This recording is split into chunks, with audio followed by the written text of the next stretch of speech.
Hey friends, Ash here with Gents. Hope you're doing really well. Today we're going to be talking about 5 different fragrances that we need to see, that I desperately want. These are going to be fragrances that don't exist. Yeah, these don't exist right now. I'm going to be talking about 5 fragrance lines that need a new edition now or else. So let's jump into it.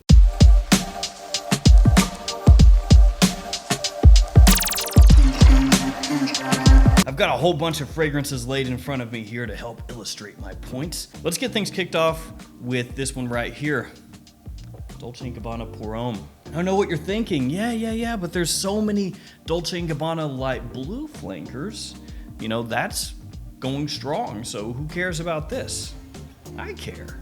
Light blue to me is a completely different thing. There's light blue in all those fragrances, and then there's this and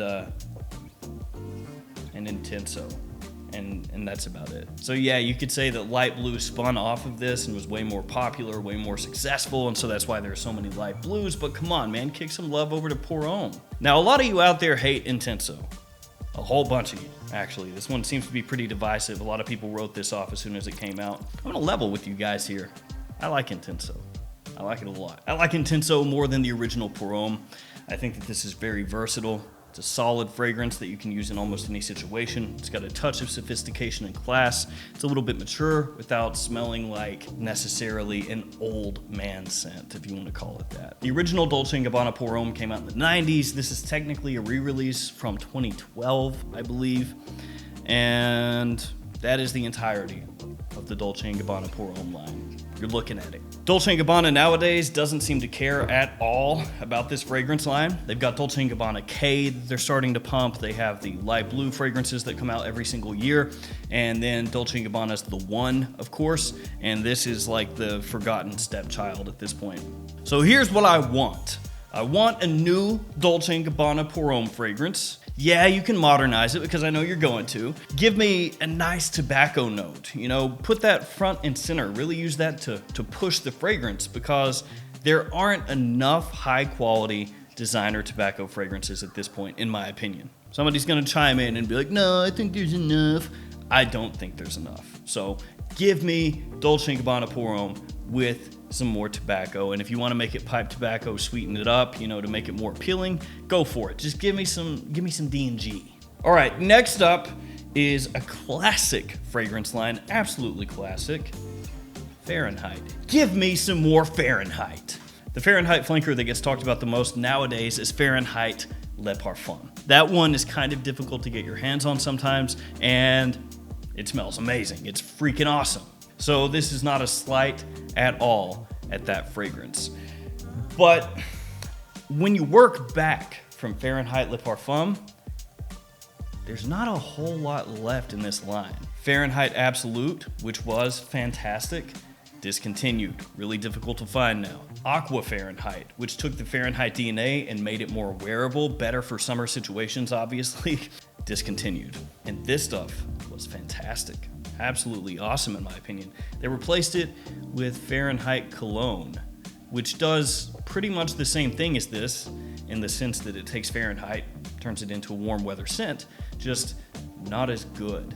So they replaced Aqua Fahrenheit with an inferior Fahrenheit Cologne. And actually you can work back through the entire Fahrenheit catalog. Over the years there have been many different flankers, and most of them can't really find it all nowadays, at least not unless you want to pony up some cash, a good amount. So I'd love to see a new entry in the Dior Fahrenheit line. You know, give us something new, give us something interesting. There's a lot to work with when you go back through all the years and all the different Fahrenheit flankers that have been there. You could try to reimagine one of those, or you could take it a whole new direction. Because guess what, guys? Fahrenheit Cologne, which is the latest release in the Fahrenheit line, that came out in 2015. Fahrenheit Le Parfum came out in 2014. All right, next up from Versace, give me a Versace Man fragrance. This is an interesting line to me because you had Versace Man, which for the longest time from discounters, this was an insanely good, cheap buy. You could pick this up for $30, sometimes less. The opening here smells fairly similar to Versace Oud Noir, which I absolutely adore. And this one was just just a killer scent all the way around, especially for fall and winter. I never did like the bottle design. I always thought this looked really cheesy, and it's just because the cap, I think, is a really thin plastic, and it just kind of cheapened the whole thing for me. But some people do like it, and it's definitely different. And after this, we had Versace Man Eau Fraiche. So here you had Versace Man, more for cool weather, and Versace Man Eau Fraiche, more for warm weather. And after Man Eau Fraiche, nothing. And Versace does this more than other brands, I believe. They come out with a fragrance, they put it in a bottle, and then they just kind of get bored of it.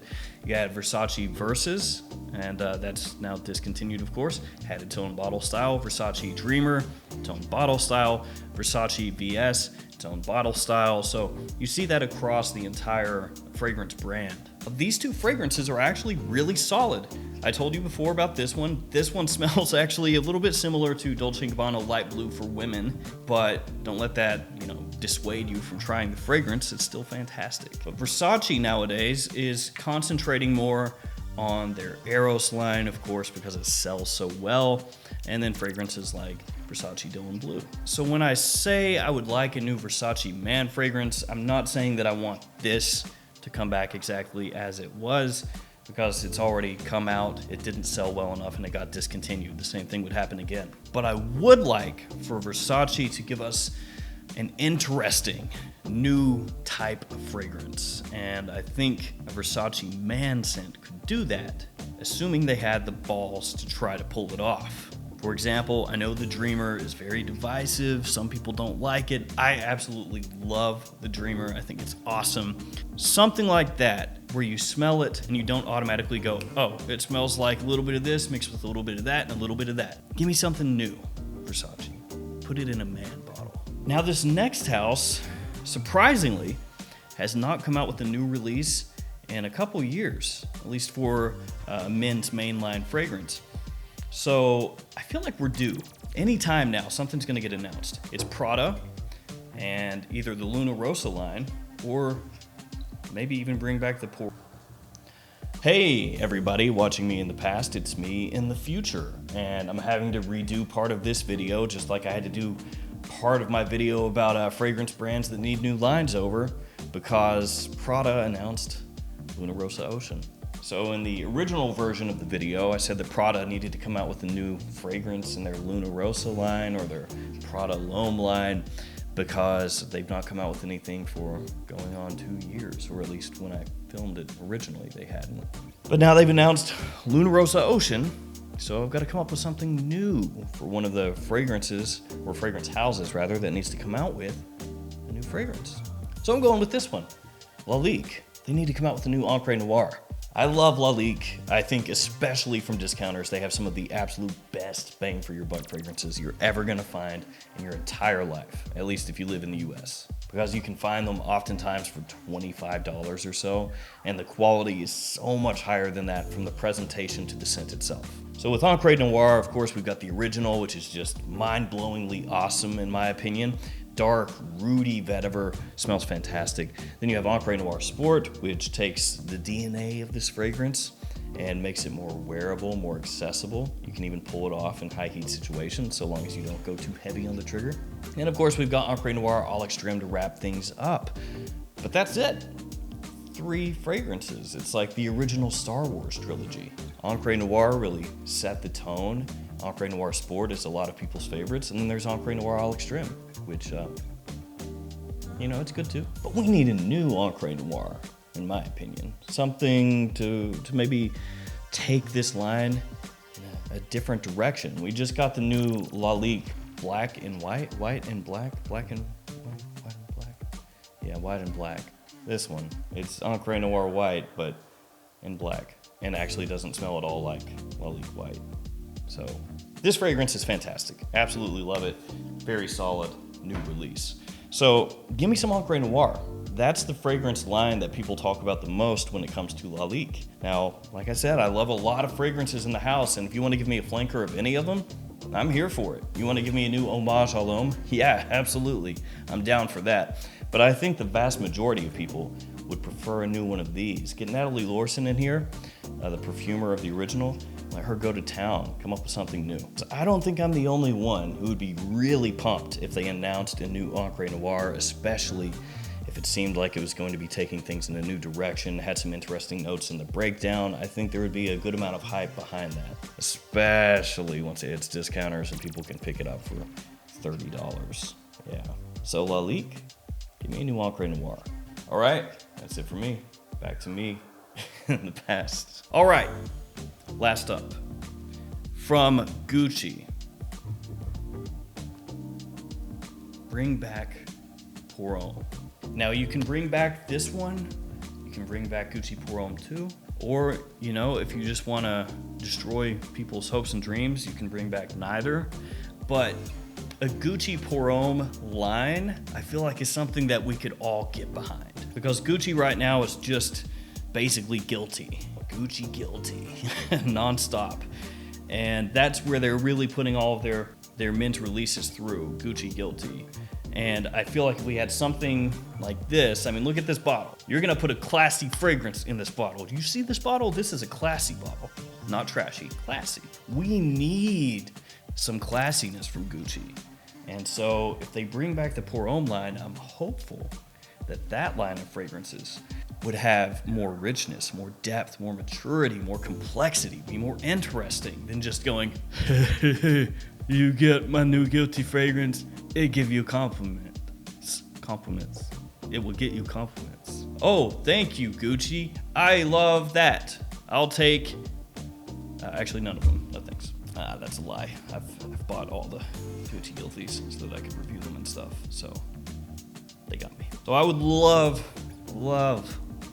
this bottle, this line to come back and to have some life injected into it. I guess they could go with this bottle. This is Gucci by Gucci Purom, which is just a terrible name because when you look this up in stores online, it says Gucci by Gucci by Gucci. Yeah, I got it. I love this fragrance. It smells fantastic. Tobacco and cypress, some of the notes in here.